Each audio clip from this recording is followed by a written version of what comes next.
So then the next day would be my interview date. I went home, not home. I went to my hotel, rested, and ended my night. I woke up early the next day for my interview. This time I was a little bit earlier, 15 minutes early. When you go to the consulate, you really can't bring your phone, so I left it. I know a lot of people ran into that issue. They were trying to give it to somebody, and people walked away with their phones. Things like that happen, so just don't bring it. You just kind of talk to security when you get to the consulate. It's right next to the medical place. Once again, north of it, before the biometrics. The security there tells you what line to get into. There's various lines, so it's important that you talk to them, and they'll line you up perfectly. I lined up, and the first line is just to get to the security room. The security room is the same thing as other security rooms. They kind of just check for weapons. Make sure you didn't bring your phone. Make sure you just have paperwork on you.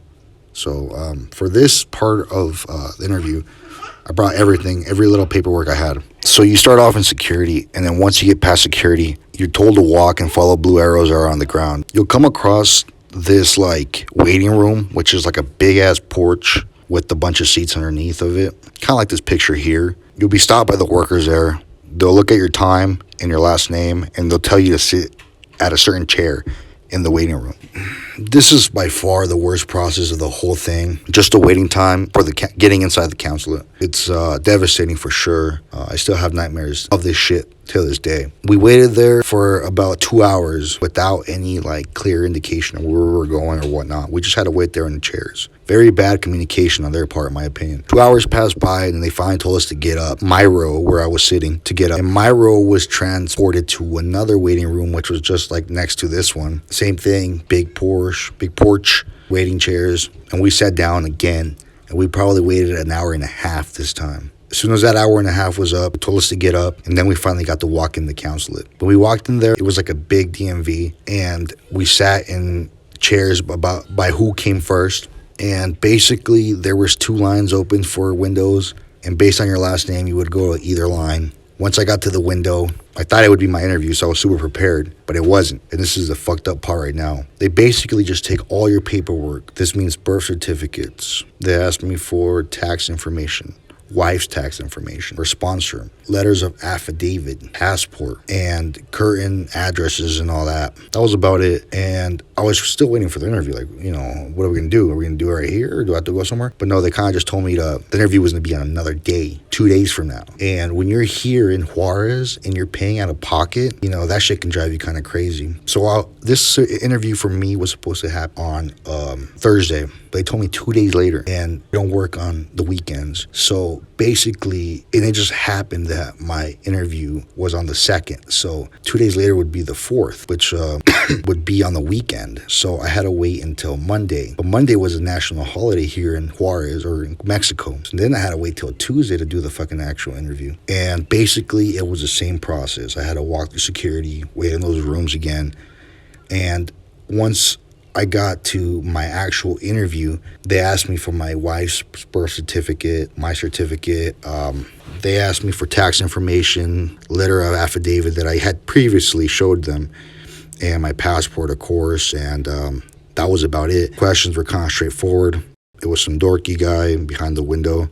He speaks English. I speak English too. And he kind of just asked me, what's your wife's name? Where's she from? When was she born? Where does she live? What does she do for a living? Just to kind of like clarify my wife's identification. Then he asked about me. Same thing. What's my full name? What year was I born? Where was I born? Where do I live? How long have I lived in the States? How long have I lived in Mexico? Did I ever go back? Things like that. Surprisingly, nothing difficult. It was just like who I was and who she was. And that concluded most of the interview. It was very short, brief for me personally. I am DACA, so maybe that helped out. But basically, after I was done, I thought I had gotten my visa. But he gave me this letter, this blue letter. And basically, this blue letter says, the medical exam people suck and they can't deliver your medical exams right now. So you have to wait until they do. And once we open them, we'll approve your visa. Well, it turns out people are going through this shit right now. And this medical exam thing is taking longer than it was supposed to. So the officers aren't seeing your medical exam yet. It's it's a glitch in the system, so they can't open it. So basically, that means they can't give you your visa until they're able to open it. That's what I got, some shit like that. I think they're just messing with people at this point, but basically, you're here waiting 2 weeks on top of your interview, maybe up to a month, paying hotels, buying food, eating out, all that, until they're able to open the medical exam. So after a month, I finally got my visa. It's a month and 1 day now. And honestly, I don't even think it was worth it. I spent so much money being here. Honestly, about 5 Gs. And I'm in a good situation. I can't imagine people that aren't and how much they have to suffer. It sucks because I ended up losing my job too while I was here. Originally, I scheduled 2 weeks vacation, but it turned out to be a month, so I was doing no call, no shows, and you got to be ready for that when you come up here. My advice to you is if you don't have that type of situation, just reschedule your appointment to where they catch up. I think coronavirus slowed them down, and just like, I believe like the government here doesn't really care.